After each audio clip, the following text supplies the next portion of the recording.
ಇನ್ನು ಚಿತ್ರದುರ್ಗದಿಂದಾನೇ ಸುರೇಶ್ ಅವರು ನಮ್ಮ ಜೊತೆ ಸಂಪರ್ಕದಲ್ಲಿದ್ದಾರೆ. ಸುರೇಶ್ ನಮಸ್ಕಾರ. ನಮಸ್ಕಾರ ಮೇಡಮ್ ಅವರೇ. ಹೇಳಿ ಸುರೇಶ್, ಏನ್ ಹೇಳ್ತೀರಿ?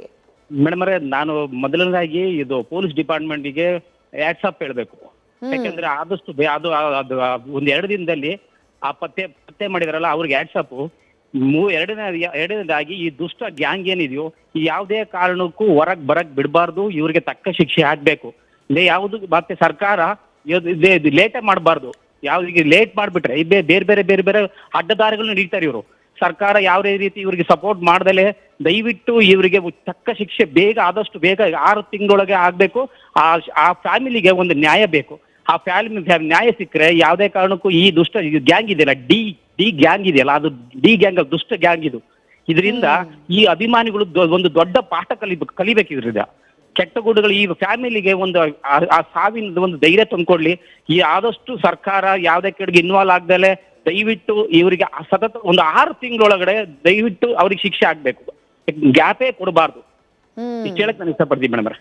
ರೈಟ್, ಥ್ಯಾಂಕ್ ಯು ಸುರೇಶ್ ಅವರೇ ನ್ಯೂಸ್ ಫಸ್ಟ್ ಜೊತೆ ಮಾತನಾಡಿದ್ದಕ್ಕೆ. ನಟ ದರ್ಶನ್ ಸೇರಿದಂತೆ ಅವರ ಇಡೀ ಪಟಾಲಂ ಅಂತಾನೆ ಹೇಳಬೇಕು. ಯಾಕಂದ್ರೆ ನಡೆದಿರುವಂಥದ್ದು ಕೊಲೆ ಪ್ರಕರಣ. ಓರ್ವ ಅಮಾಯಕ ವ್ಯಕ್ತಿ, ಓರ್ವ ಸಾಮಾನ್ಯ ವ್ಯಕ್ತಿ ರೇಣುಕಾಸ್ವಾಮಿ ಎಂಬಾತನನ್ನ ಕೊಲೆ ಮಾಡಲಾಗಿದೆ. ಆತ ತಪ್ಪು ಮಾಡಿದ್ದಾನೆ, ಅದಕ್ಕಾಗಿ ನಾವು ಹೊಡೆದ್ವಿ ಅನ್ನುವಂಥದ್ದನ್ನ ಈಗ ವಿಚಾರಣೆಯ ಸಂದರ್ಭದಲ್ಲಿ ಆರೋಪಿಗಳು ಹೇಳಬಹುದು. ಆದ್ರೆ ಆ ತಪ್ಪು ಮಾಡಿದ್ರೆ ಶಿಕ್ಷೆ ಕೊಡುವುದಕ್ಕೆ ಕಾನೂನು ಅನ್ನೋದಿತ್ತು. ಯಾವ ರೀತಿ ಆತ ಸೋಷಿಯಲ್ ಮೀಡಿಯಾದಲ್ಲಿ ಮೆಸೇಜ್ ಮಾಡಿದ್ದಾನೋ ಅದಕ್ಕೆ ಪೂರಕವಾಗಿ ಪೊಲೀಸ್ ಸ್ಟೇಷನ್ಗಳಿದ್ವು, ಸೈಬರ್ ಠಾಣೆಗಳಿದ್ವು. ಅವ್ರಿಗೆ ಕರೆಯನ್ನ ಮಾಡಿ ಅಲ್ಲಿಗೆ ಹೋಗಿ ಕಂಪ್ಲೇಂಟ್ ಅನ್ನ ಕೊಡಬಹುದಾಗಿತ್ತು. ಬಟ್ ಆರೋಪಿಗಳು ಅದ್ಯಾವುದನ್ನೂ ಕೂಡ ಮಾಡುವುದಿಲ್ಲ. ನೇರವಾಗಿ ತಾವೇ ಶಿಕ್ಷೆಯನ್ನ ಕೊಟ್ಬಿಡೋಣ, ಕರೆದ್ಬಿಟ್ಟು ವಾರ್ನ್ ಮಾಡೋಣ ಅಂತ ಹೇಳಿ ಡಾನ್ಗಳ ರೀತಿ ವರ್ತಿಸ್ತಾರೆ. ಕಾನೂನನ್ನ ಮೀರಿ ನಾವಿದ್ದೇವೆ ಅನ್ನೋ ರೀತಿ ವರ್ತನೆಯನ್ನ ಮಾಡ್ತಾರೆ. ಅದಕ್ಕಾಗಿನೇ ಆರೋಪಿಯನ್ನ ಅಲ್ಲಿಂದ ಇಲ್ಲಿಗೆ ಕಿಡ್ನಾಪ್ ಮಾಡ್ಕೊಂಡು ಕರ್ಕೊಂಡು ಬರ್ತಾರೆ. ಕಿಡ್ನಾಪ್ ಮಾಡಿ ಕರ್ಕೊಂಡು ಬಂದು ಮನ ಬಂದಂತೆ ಥಳಿಸ್ತಾರೆ. ಸತತ 3-4 ಗಂಟೆಗಳ ಕಾಲ ಆತನ ಮೇಲೆ ಹಲ್ಲೆಯನ್ನ ಮಾಡಲಾಗುತ್ತೆ. ಹಲ್ಲೆಯನ್ನ ಮಾಡಿದಂತಹ ನಂತರದಲ್ಲಿ ಇವರು ನಿರೀಕ್ಷೆ ಮಾಡಿದ್ರೋ ಇಲ್ವೋ, ಆದ್ರೆ ಇವರ ಏಟನ್ನ ಸಹಿಸಿಕೊಳ್ಳೋಕಾಗದೆ ಆತ ಪ್ರಾಣವನ್ನೇ ಕಳ್ಕೊಂಡ್ಬಿಡ್ತಾನೆ.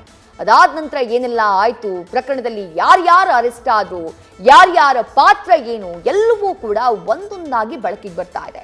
ಮಹಜರನ್ನ ಮಾಡಲಾಯಿತು. ಮಹಜರಿನ ಸಂದರ್ಭದಲ್ಲಿ ಒಂದಿಷ್ಟು ಸಾಕ್ಷಿಗಳನ್ನ ಸಂಗ್ರಹ ಮಾಡಲಾಯಿತು. ಯಾವ ಜಾಗದಲ್ಲಿ ಇವರು ಹಲ್ಲೆಯನ್ನ ಮಾಡಿದ್ರು, ಎಲ್ಲಿ ಕಟ್ ಹಾಕಿದ್ರು, ಎಲ್ಲಿ ವಾಹನಕ್ಕೆ ಆತನ ತಲೆಯನ್ನ ಹೊಡೆದು ಸಾಯಿಸಿದ್ರು, ಎಲ್ಲ ಮಾಹಿತಿಗಳನ್ನ ಕೂಡ ಎಲ್ಲದಕ್ಕೂ ಕೂಡ ಸಾಕ್ಷಿಗಳನ್ನ ಕಲೆ ಹಾಕುವಂತಹ ಕೆಲಸ ಆಗ್ತಾ ಇದೆ. ಆದ್ರೆ ಇದೆಲ್ಲದರ ಮಧ್ಯೆ ಕಾಡ್ತಾ ಇರೋದು ರೇಣುಕಾಸ್ವಾಮಿ ಕುಟುಂಬಸ್ಥರ ಕಣ್ಣೀರು, ಪತ್ನಿಯ ಕಣ್ಣೀರು, ತಂದೆಯ ಕಣ್ಣೀರು, ಹಾಗೆ ತಾಯಿಯ ಕಣ್ಣೀರು. ಶಿವರಾಜ್ ಅಂತ ಹೇಳಿ ವೀಕ್ಷಕರು ಸಂಪರ್ಕದಲ್ಲಿದ್ದಾರೆ. ಶಿವರಾಜ್ ನಮಸ್ಕಾರ. ಮೇಡಮ್ ನಮಸ್ಕಾರ. ಏನ್ ಹೇಳ್ತೀರಿ ಶಿವರಾಜ್, ಈ ಘಟನೆಯನ್ನ ನೋಡಿದಂತಹ ನಂತರದಲ್ಲಿ? ಮೇಡಮ್, ಇದು ಸೆಲೆಬ್ರಿಟಿಗಳು ಅಂತ ಇರ್ತಾರಲ್ಲ, ಅವ್ರನ್ನ ಕಮೆಂಟ್ ಬಾಕ್ಸ್ ತೆಗ್ಸಿ ನೋಡಿದ್ರೆ ನೆಗೆಟಿವ್ ಪಾಸಿಟಿವ್ ಕಮೆಂಟ್ಗಳೆಲ್ಲ ಬಂದಿರ್ತಾರೆ. ಹೌದು. ಇದಕ್ಕೆ ಸಾಯಿಸೋದೇ ಆಗ್ಬಿಟ್ರೆ ಮತ್ತೆ ಕಾನೂನು ನ್ಯಾಯಕ್ಕೆ ಏನ್ ಗೌರವ ಕೊಟ್ಟಂಗಾಯ್ತು? ಅದಕ್ಕೆ ಒಂದು ಕಾನೂನು ತರ್ಬೇಕು ಮೇಡಮ್. ಯಾವ ರೀತಿ ಅಂದ್ರೆ, ಯಾರು ಕೊಲೆ ಮಾಡ್ತಾನೆ ಅವನ ಆಸ್ತಿಯನ್ನು ಮುಟ್ಕೋಲ್ ಹಾಕೊಂಡು ಕೊಲೆ ಆಗಿರೋ ವ್ಯಕ್ತಿಗೆ ವರ್ಗಾಯಿಸ್ಬೇಕು.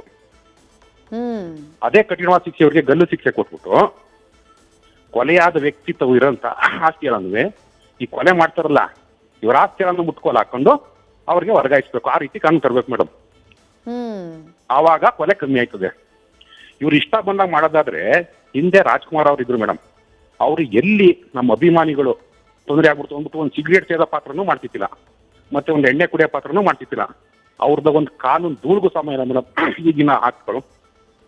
ಏಕೆಂದ್ರೆ ರಾಜ್ಕುಮಾರ್ ಅವರು ದೈವ ಪುರುಷರು. ಅವರು ಒಂದು ಸಿಗರೇಟ್ ಸೇದೋದಾಗ್ಲಿ ಎಣ್ಣೆ ಹೊಡೆಯೋ ಪಾತ್ರದಲ್ಲಿ ಮಾಡ್ತಿದ್ದಿಲ್ಲ. ಅಷ್ಟೊಂದು ಅವರು ಜನಪ್ರಿಯತೆ ಆಗಿದ್ರು. ಅವ್ರದ ಒಂದು ಕಾನೂನು ಧೂಳ್ಗೂ ಸಮಯ ಇಲ್ಲ ಈಗಿನ ಆಕ್ಟ್ಗಳು. ಆ ರೀತಿ ಕಾನೂನು ತರ್ಬೇಕು ಮೇಡಮ್ ಇವ್ರಿಗೆ, ಇಂಥ ನೀಚರಿಗೆ. ಏಕೆಂದ್ರೆ ಪಾಪ ಆ ತಾಯಿ ಕಣ್ಣೀರು ನೋಡಿದ್ರೆ ಹೊಟ್ಟೆ ಹುರಿತದೆ. ಏನೋ ಒಂದು ತಪ್ಪು ಮಾಡಿರ್ಬೋದು. ಈ ಕಮೆಂಟ್ ಬಾಕ್ಸ್ಗಳೆಲ್ಲ ಹಾಕಿರ್ತಾರೆ ನೆಗೆಟಿವ್ ಪಾಸಿಟಿವ್. ಹೌದು, ಅದೊಂಥರ ಹೆಂಗೆ ಅಂದ್ರೆ ಶಿವರಾಜ್ ಅವರೇ, ಪಬ್ಲಿಕ್ ಟಾಯ್ಲೆಟ್ ಇದ್ದಂಗೆ ಕೆಟ್ಟದಾಗ ಕಾಮೆಂಟ್ಗಳನ್ನ ಹಾಕ್ತಾರೆ. ಅಂಥವ್ರನ್ನ ಬ್ಲಾಕ್ ಮಾಡೋದಕ್ಕೆ ಅವಕಾಶ ಇತ್ತು. ಅಥವಾ ತೀರಾ ಕೆಟ್ಟದಾಗ ಮಾಡಿದ್ರು ಅಂದ್ರೆ ಸೈಬರ್ ಪೊಲೀಸರಿಗೆ ಹೋಗಿ ಕಂಪ್ಲೇಂಟ್ ಕೊಡೋದಕ್ಕೆ ಅವಕಾಶ ಇತ್ತು. ಬಟ್ ಅದ್ಯಾವುದನ್ನೂ ಕೂಡ ಇವರು ಪರಿಗಣನೆಗೆ ತೆಗೆದುಕೊಳ್ಳೋದಿಲ್ಲ. ಇವ್ರಿಗಿರೋ ಇನ್ಸ್ಟೆನ್ಸ್ ಅಲ್ಲ ಮೇಡಮ್, ಒಂದು ಫೋನ್ ಕಾಲ್ ಮಾಡಿದ್ರೆ ಅವ್ನು ಎತ್ತಾಕ ಬಂದು ಬುದ್ಧಿ ಕಲಿಸ್ತಾರೋ. ಅದಕ್ಕೆ ಇವರೇ ಹೋಗಿ ಆ ರೀತಿ ಬಡ್ದಿ ಕೊಲೆ ಮಾಡಿದ್ರೆ ಇನ್ ಸಾಮಾನ್ಯ ಜನಕ್ಕೆ ನ್ಯಾಯ ಏನ್ ಸಿಗ್ತದೆ ಮೇಡಮ್? ಈಗ ಬಡವನ ಜೀವಕ್ಕೆ ಬೆಲೆನೇ ಇಲ್ವಾ? ಬಡವನ ಹೆಂಗ್ ಬೇಕಾದ್ರೂ ಹೊಡೆಸ್ಕೊಳ್ಳೋ ಹಾಕ್ಬೋದಾ? ಬಡವನ ಅಂದ್ರೆ ಜೀವನ ಜೀವ, ಶ್ರೀಮಂತನ ಸಿನಿಮಾದಲ್ಲೆಲ್ಲ ಜೀವ ಅಲ್ವಾ? ಹೊಡೆದು ಬಡ್ದು ಅಭ್ಯಾಸ ಅಲ್ವಾ, ರಿಯಲ್ ಲೈಫ್ ನಲ್ಲೂ ಹಾಗೆ ಮಾಡಿದ್ರೆ ನಡೆಯುತ್ತೆ ಅಂತ ಅಂದ್ಕೊಂಡ್ರೆ ಏನೋ ಶಿವರಾಜ್ ಅವರೇ. ಥ್ಯಾಂಕ್ ಯು ನ್ಯೂಸ್ ಫಸ್ಟ್ ಜೊತೆಗೆ ಮಾತನಾಡಿದ್ದಕ್ಕೆ. ನ್ಯೂಸ್ ಫಸ್ಟ್ ನಿರ್ಭೀತಿಯಿಂದ ನಿಮ್ಮ ಪರವಾಗಿ.